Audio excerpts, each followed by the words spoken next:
Hi hello ನಮಸ್ಕಾರ, this is yours Karthik. So ಸ್ನೇಹಿತರೆ, as usual ಶನಿವಾರ ಹಬ್ಬದ ಶುಭಾಶಯಗಳು. ಆಂಜನೇಯ ಎಲ್ಲರಿಗೂ ಒಳ್ಳೇದು ಮಾಡಲಿ ಶನಿವಾರ ಅಂತ ಹೇಳ್ತಾ, ಇವತ್ತಿನ ನೆಕ್ಸ್ಟ್ ದಾರಿಯ ಉದಯ JDSಗೆ ವಿಶೇಷ ಕಾರ್ಯಕ್ರಮ. ಆ್ಯಂಡ್ ದೆನ್ ನೆಕ್ಸ್ಟ್ ಕ್ಷೇತ್ರ ಯಾವುದು ಏನು ಎತ್ತ ಅಂತ ಹೇಳಿದ್ರೆ, ಸೊ ಇದು ಹಾಸನ ಕ್ಷೇತ್ರನೇ. ಸೊ ನನ್ ಅದರ್ ದನ್ ಶ್ರವಣಬೆಳಗೊಳ ಕ್ಷೇತ್ರ. ಸೊ ಈ ಕ್ಷೇತ್ರದ ಬಗ್ಗೆ ಹೇಳ್ಬೇಕಂತ ಅಂದರೆ, ವೆರಿ ಕಲರ್ಫುಲ್ ಕ್ಷೇತ್ರ, ಕಲರ್ಫುಲ್ ರಾಜಕಾರಣಿಗಳು ಬಂದೋಗಿರುವಂಥ ಕ್ಷೇತ್ರ.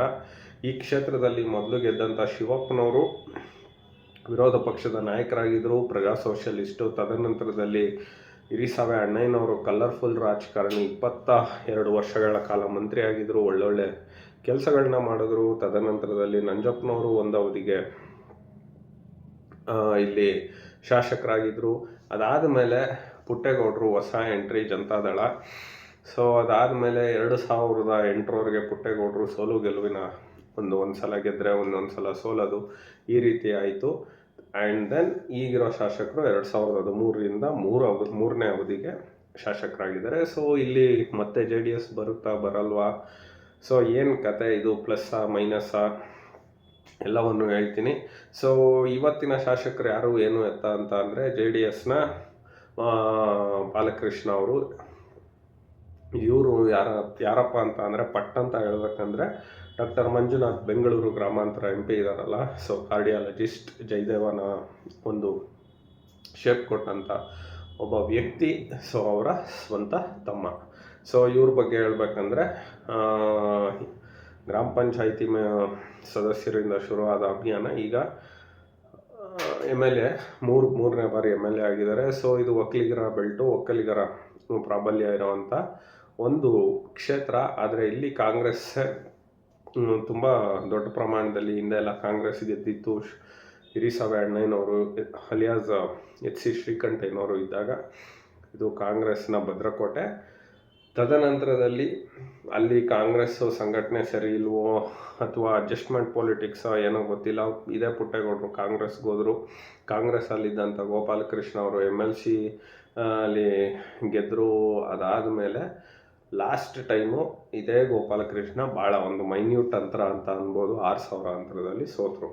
ಸೊ ಮುಂದಿನ ಬಾರಿ ಗೆಲುವಿನ ಬಾಲ ಹಿಡಿತಾರ ಬಾಲಣ್ಣ ಅಂದರೆ, ಯಾವುದೇ ಕಾರಣಕ್ಕೂ ಈ ಕ್ಷೇತ್ರ ಭಾಳ ಟಫು. ಸೊ ಗೆಲುವಿನ ಬಾಲ 4ನೇ ಬಾರಿ ಬಾಲಣ್ಣ ಅವರು ಸೋಲು ಖಚಿತ ಅಂತ ಹೇಳ್ತಾರೆ. ಕಾರಣಗಳು ಇಷ್ಟೇ, ಇವರು ಯಾರಿಗೂ ಅಧಿಕಾರನ ಧ್ರುವೀಕರಣ ಇಲ್ಲ, ಎಲ್ಲ ಇವ್ರಿಗೆ ಬೇಕು. ಒಟ್ಟು ಆ ಮನುಷ್ಯನ ಹತ್ರ 9 ಪೋಸ್ಟ್ ಇತ್ತಂತೆ. ಅಂದರೆ ಒಕ್ಕಲಿಗರ ಸಂಘ ಡೈರೆಕ್ಟ್ರು, ಆ್ಯಂಡ್ ದೆನ್ ಯಾವುದು ಡೈರಿ ಅಧ್ಯಕ್ಷರು, ಸಹಕಾರ ಬ್ಯಾಂಕ್ ಅಧ್ಯಕ್ಷರು, MD ಇದು HDCC ಬ್ಯಾಂಕ್ ಡೈರೆಕ್ಟ್ರು, ಹಿಂಗೆ. ಅಂದರೆ ಒಂದು ಕಾರ್ಯಕರ್ತರಿಗೆ ಯಾವುದೂ ಇಲ್ಲ. ಅಂದರೆ ಅವ್ರು ಹೇಳೋದು, ಕಾರ್ಯಕರ್ತರಿಗೆ ಕೊಟ್ಟರೆ ಅವ್ರು ಇವತ್ತಿರ್ತಾರೆ, ನಾಳೆ ಹೋಗ್ತಾರೆ, ತದನಂತರದಲ್ಲಿ ಕೈ ಕೊಟ್ಟರೆ ಏನು ಮಾಡೋದು ಅಂತ.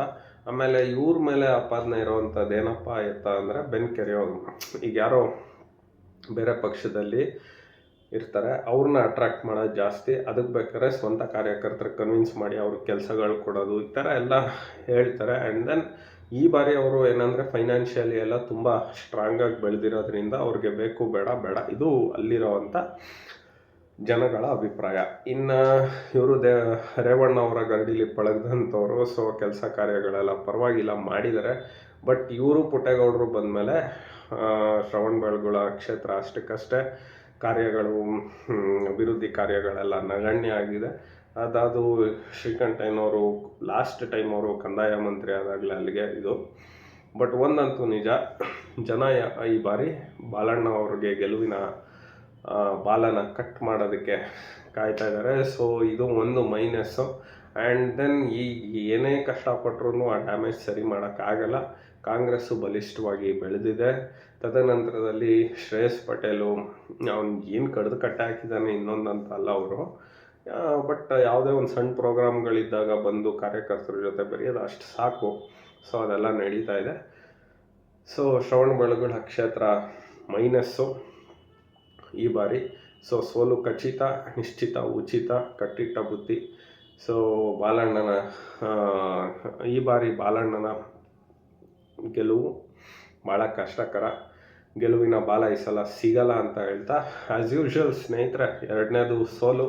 ಸೊ ಹಾಗಾಗಿ 18 - 2 16, ಇನ್ನು ಮಿಕ್ಕಿದ 16ರಲ್ಲಿ ನಮ್ಮ JDSLಲ್ಲಿ ಹೇಗೆ ಪರ್ಫಾರ್ಮ್ ಮಾಡುತ್ತೆ ಅಂತ ಮುಂದಿನ ದಿನಗಳಲ್ಲಿ ಹೇಳ್ತೀನಿ ಅಂತ ಹೇಳ್ತಾ, as usual it's yours Karthik. ನಮಸ್ಕಾರ.